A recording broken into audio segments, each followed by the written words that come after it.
బైబిల్‌లో దేవుడు మనందరినీ చూసి కోరుకుంటున్న విషయం ఏంటంటే, మనందరి మార్గాలు విడిచిపెట్టి దేవుని వైపు తిరిగి రావాలని.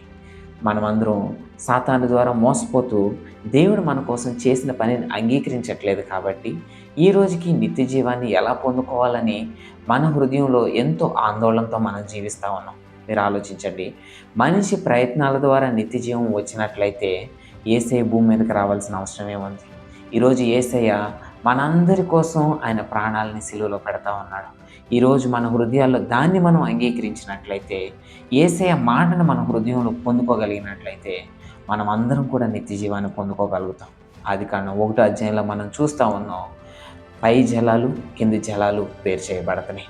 నీతిమంతులు, పాపులు వేరు చేయబడతా ఉన్నారు.